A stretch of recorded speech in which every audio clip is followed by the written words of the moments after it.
USDA tells people to eat their fruits and vegetables, yet the subsidies all go to items high in fat, high in carbohydrates. We choose not to subsidize fruits and vegetables or clean proteins. Corn is the most subsidized crop of all. Nearly 30% of US corn is converted to ethanol, almost 48% to various forms of animal feed, and 13% is exported. The corn we actually eat is less than 10%, and more than half of that is used to make high fructose corn syrup and sweeteners. If we were going to pay farmers, we should probably choose to pay farmers something that put Americans on a better diet rather than a bad diet.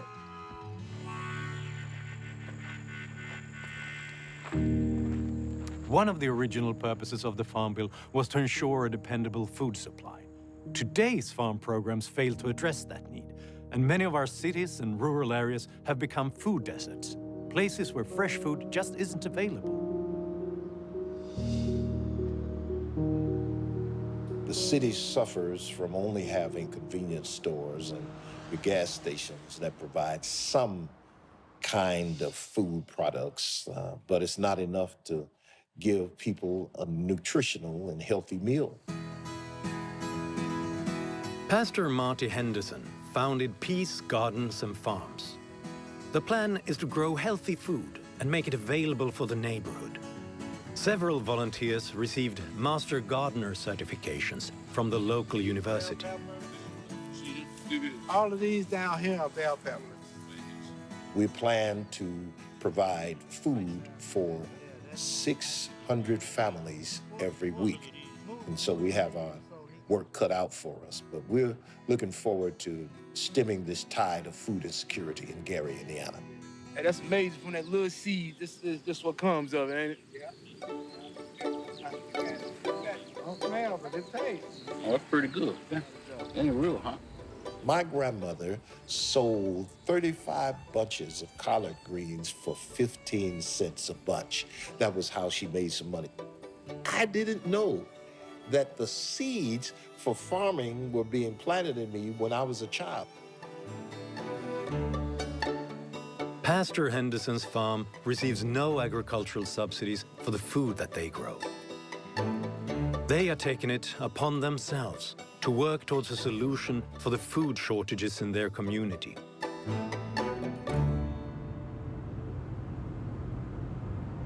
As small farms diminish, the remaining large farms mainly serve highly consolidated corporations, many of which are not even American companies. Brazilian meat processor JBS has acquired Swift, Pilgrim's Pride Poultry, Cargill Pork and others, becoming the world's largest meat processor. In 2016, the largest pork producer in the US, Chinese-owned Smithfield Foods, increased consumer prices in stores, but decreased the amount they paid farmers for live hogs. Yet they still benefited from the government subsidy system, heavily lobbying to keep feed prices low. It's estimated that in 2019 alone, agribusiness spent over $135 million on lobbying. But simply staying free from the farm subsidy system does not protect the farmer from big agriculture influence and pressure.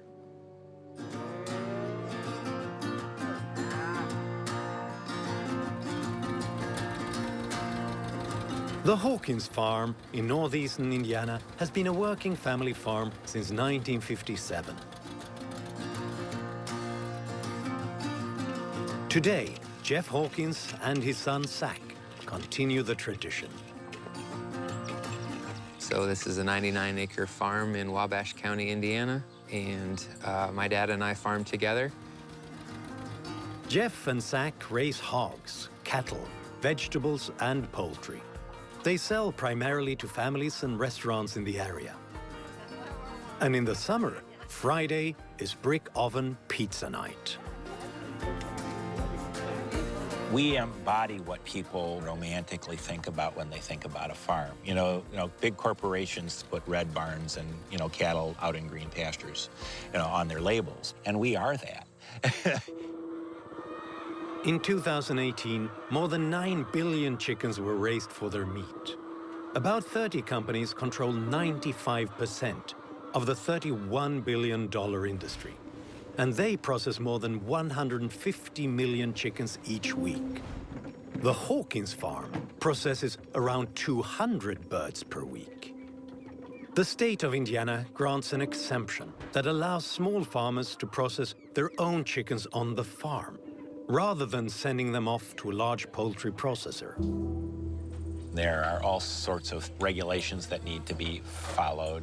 We do a citric acid dip at the end, which helps with microbial issues, and they're put into a poultry chiller, which is a very powerful refrigerator so that pathogens are not allowed to grow.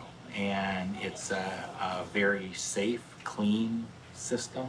And to our knowledge, there has not been one recorded case of foodborne illness from birds that have been butchered under this exemption. And this exemption's been in place for around 50 years. Their chicken is off the chart, and we've featured them since day one of the restaurant, basically. Pete Eshelman owns a 4-star restaurant in nearby Fort Wayne, Indiana. He also runs his own farm to support the restaurant and buys food from local farmers. In 2015, the Indiana State Legislature invited Jeff and Pete to make a presentation on farmers' markets and local restaurants. And then I'm bragging about Hawkins, and I'm bragging about his chicken that is as good as the finest chicken you buy in France. And he got up and talked about the great partnership. Our next presenter is Jeff Hawkins from Hawkins Family Farms. I come today as a 5th-generation Wabash County farmer. My son, who is my partner, is the 6th generation. What that means is... they were in for a surprise. We finished our presentation, and the chair of the committee said, well, that's illegal. So she went to the Indiana State Department of Health, and she requested that they issue a cease and desist letter. Both the Hawkins farm and Pete Eshelman's restaurant received the letter. They immediately had to stop selling and serving chickens from the farm. When we first received the letter, I mean, I think it was overwhelming, and we felt very helpless. The state attorney general soon declared it was in fact legal for the Hawkins to process chickens on their own farms. It seemed that the issue was resolved. But despite the ruling, certain senators drafted a new law in order to make it illegal. So that's how a hashtag was born. Hashtag keep chicken on the menu. Like, you've enjoyed this meal, will you please contact your representative? People were telling us they would call and they actually would lead with, is this about the chicken thing, when they picked up the phone. Not even hello. Yeah. Once again, Jeff, Zach, and Pete head to Indianapolis to testify. They basically came up with a story that small farms processing chicken on the farms is a health risk. 2 weeks before we testified, there were 2 recalls back-to-back of something like 4 million pounds of chicken that had been inspected. By the end of that year, over 8 million pounds of chicken had been recalled from major producers.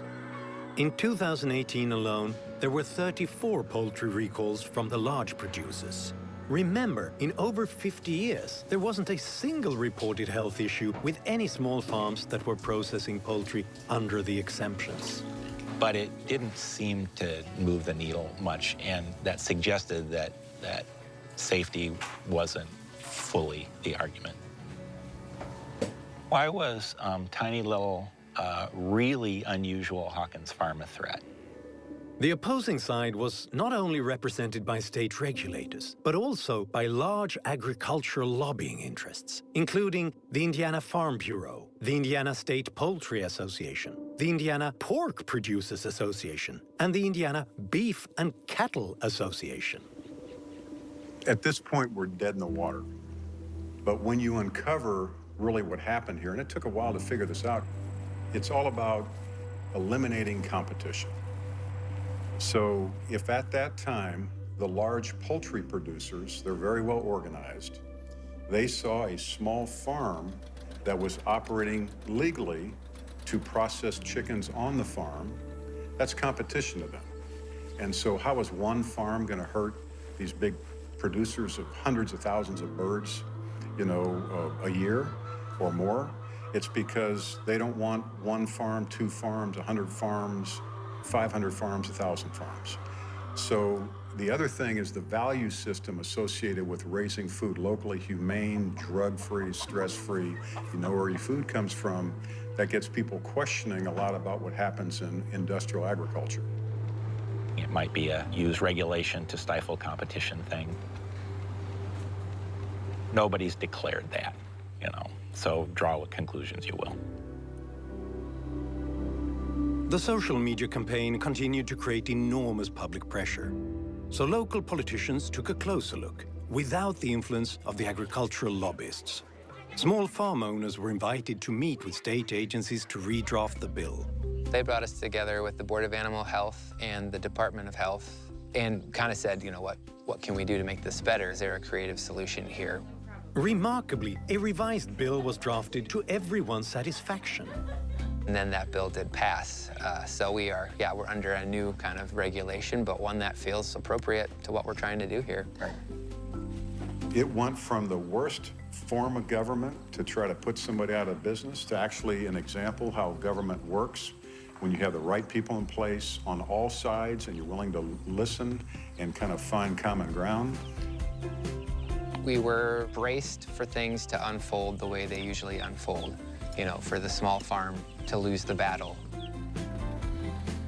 But because people joined in the process, people called their representatives, they shared our story online, and I think that was to the surprise of everyone involved. Despite the efforts of large agricultural interests, the state government and local farm owners found a solution. In fact, the regulations were improved to better suit small farms while maintaining high safety standards. Now, restaurants like Pete Eshelman's can continue to serve locally sourced poultry, and neighbors have a choice in the food that they eat.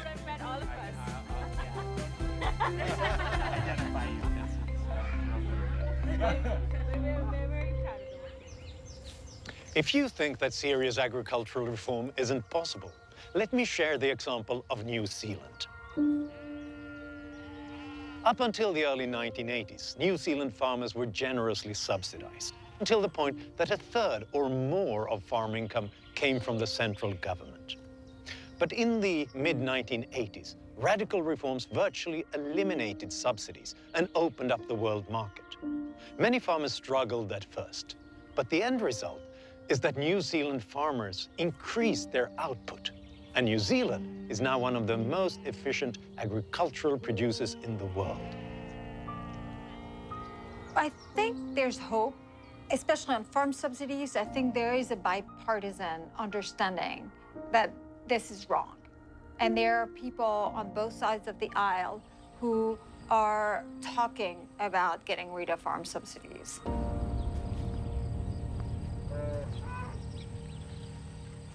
Sometimes subsidies, like those in the Farm Bill, grow and grow over the decades until they become almost impossible to remove. But new corporate welfare programs can also spring up impulsively. This happened in 2008 in response to a housing crisis. The government acted very quickly to manage an economic meltdown. But did it act wisely? And should it have acted at all?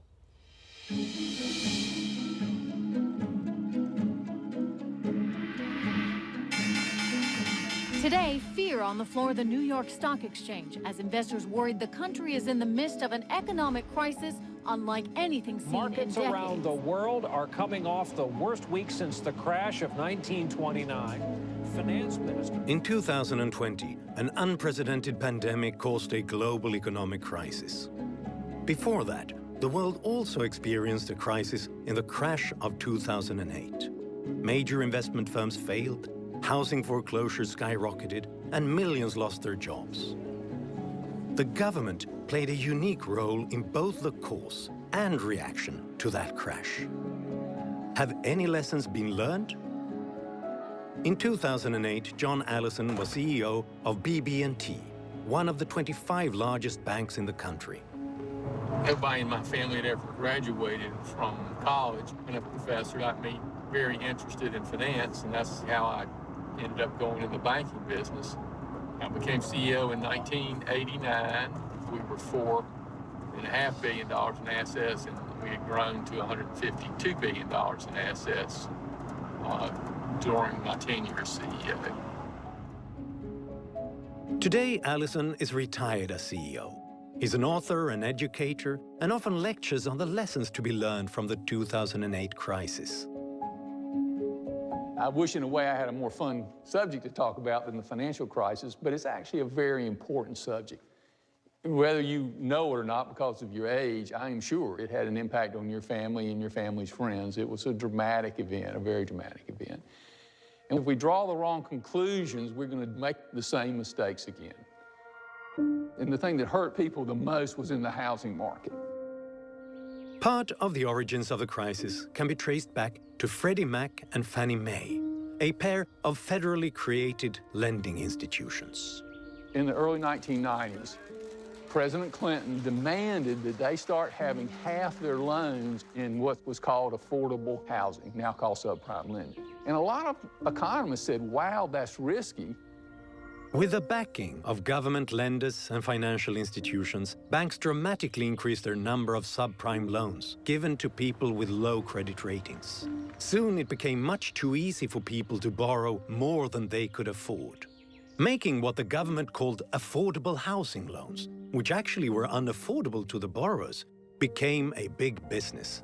Risky mortgages. Those loans are expected to cost 2 million people their homes before it's all done. I should never even been offered this mortgage. It's a subprime mortgage. It's a lifetime invested here. It's like, it's a nightmare. Predictably, as more money came into the housing market due to the subprime loans, housing prices went up. So the prices got so high, they had to break. And when they broke is when the big correction happened. This morning at the opening bell, the Dow took a steep dive in what seemed for a time like near panic selling. In 2008, we really needed an economic correction because we'd overinvested in housing. What we didn't need was a crisis. And the crisis was almost totally created by government's arbitrary handling of problem situations. Unfortunately, a number of large banks made mistakes, and if I'd been in charge, I'd have let them fail. But the government didn't want these big banks to go broke because of the cronyism that exists in our economy. Not since the Great Depression has the federal government stepped in to help a failing financial institution in this country the way they did over this past weekend. For example, the first company that got in trouble was Bear Stearns. They were nice people who'd made some bad mistakes, but they certainly were not critical to the marketplace. The marketplace was stunned when the Federal Reserve essentially bailed out Bear Stearns. And then later on, Lehman Brothers, which was much more important than Bear Stearns, got in financial trouble. They allowed it to fail. Sunday night, a sign of the extraordinary times on Wall Street as thousands of Lehman Brothers bankers packed their boxes. The market believed that Paulson, who was Secretary of Treasury, had a lot of animosity against Lehman Brothers.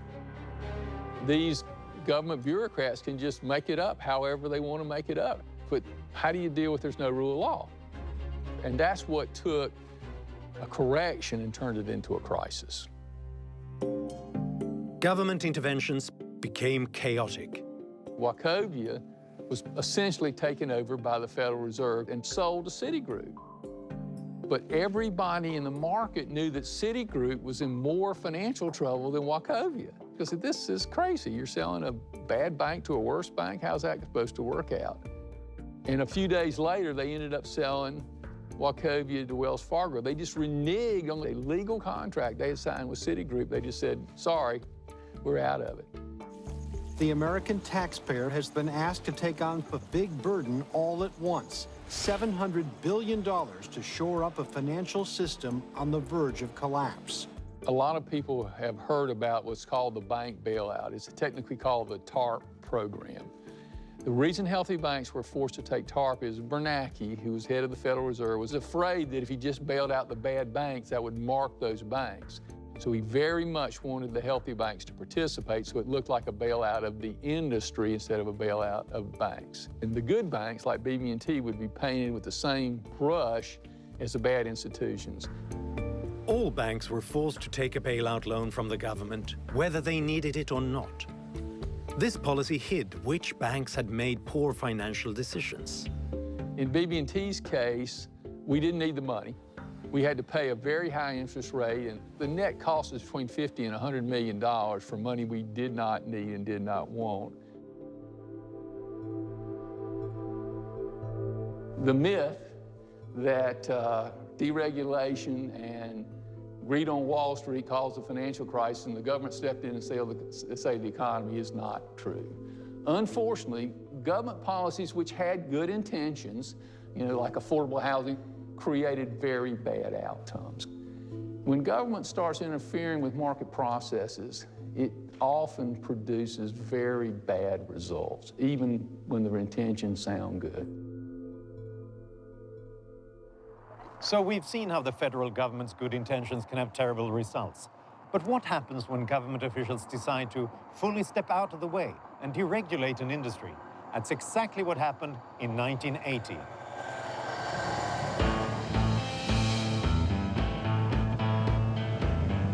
I've had this truck since 2014, and I've put about 600,000 miles on it. And then I bought my first rig in September. I'll never forget the date. September the 3rd, 1983 was the day that I realized my dream and bought my first truck. Hi. Hi, Carl Smith. Joe Norbert, nice to meet you. Good to meet you, too.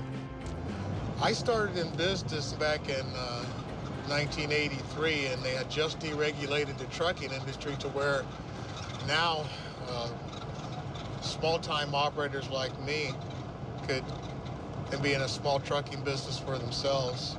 Before 1980, it would have been virtually impossible for Carl to start his own trucking business. That's because of the Motor Carrier Act of 1935, which put the government in complete control of the trucking industry. The industry was regulated both in terms of where you could go and how much you could charge. Our rates were set through rate bureaus. You operated on the roads that were approved. There were bureaucratic limitations and inefficiencies, such as forcing truckers to make long, empty backhauls. But overall, the established trucking companies and unions were happy with the arrangement. They knew that there would be guaranteed profits and jobs, and it would be almost impossible for a new startup to compete. So it was a good deal for the companies, and it was something that we were loath to change. The Motor Carrier Act of 1980 fully deregulated trucking. The truck deregulation legislation will get the heavy hand of the federal government out of the area of the private sector. It'll mean new opportunities and new jobs. And it was devastating to the existing industry. But I think it's something that had to happen. After it was deregulated, it allowed for a smaller, less established individual like me to get into the industry and earn a good living. Morning, Matt. Morning, Misty. What are you doing today, Matt? Hey, we have a load picking up today at 3 p.m., delivering Tuesday at 8 a.m. into Timminsville, South Carolina. That's the Honda ATV plant, right? Yes, sir. This is a compress trailer or a liquid tanker? Liquid. As the years went on, I bought another truck here, another truck there, till at one point I was up to 11 trucks operating a small fleet out of Ohio. Deregulation led to a substantial shift in the industry. Many more small outfits, like Carl's, gained a competitive foothold. Over 40 of the larger regulated trucking companies went out of business, but some adapted and still operate today. Someone might ask, why when you lose, 40 or 50 companies that went out of business after deregulation, why is that a good thing? That's a good thing because the consumers are getting a better service and product as a result of that. And when a company goes down, that freight is still moving. So some other company is going to pick that up. Are those companies going to need employees to help handle that freight? Well, of course they are. So many of those people who indeed lost their jobs as a result of company failure, they're working for other organizations. But the good thing is that industry is still highly regulated as pertains to safety. What's not regulated is who can and cannot be in this industry. And I think that's a better deal for everybody. We sent all 4 of our children to college, and we've actually lived a pretty decent life. I'm one of those people that I knew what I wanted to be when I was 12 years old. I wanted to be a truck driver. Others told me that I had a lot more potential to do other things, but I said, that's really what I want to do. I'm one of the lucky ones. I got to do what I wanted to do. Initially, deregulation in the trucking industry was tumultuous.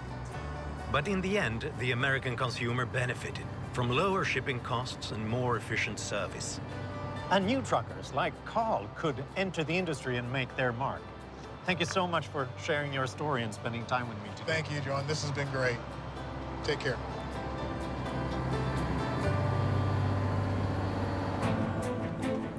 Here in America, government regulation becomes corporate welfare. When big companies successfully lobby Washington, D.C., with the goal of shutting out their competition or to get special protections. And the politicians are no better. Regardless of political party, their campaigns are usually funded by these special interests. And this is how they return the favor. So the question is, who is lobbying for the taxpayer? The answer is no one. Excessive government-business collusion is not good for America. Some feel the problem lies with big business. Others that it lies with big government. But either way you look at it, the problem can be beat. In the end, it's the government that creates and enforces law, so focusing on policy change and the law is critical. Jeff and Zach Hawkins fought the state government with a social media campaign. East Baton Rouge fought for a seat at the subsidy decision-making table and won. In both cases, public exposure was key in changing how their state governments operated. And it also takes brave politicians, like those in New Zealand, who completely reformed their agricultural system to become a world leader without subsidies. Or those in the US, who deregulated the trucking industry. What I've observed on the ground in country after country, and certainly here in America, is that it's better to let the economy evolve in its own natural way, bumps and all, rather than to rely on government intervention. As we've seen, when Big Brother decides to help big business, the cure is often more harmful than the disease. I'm Joe Norberg. Thanks for watching.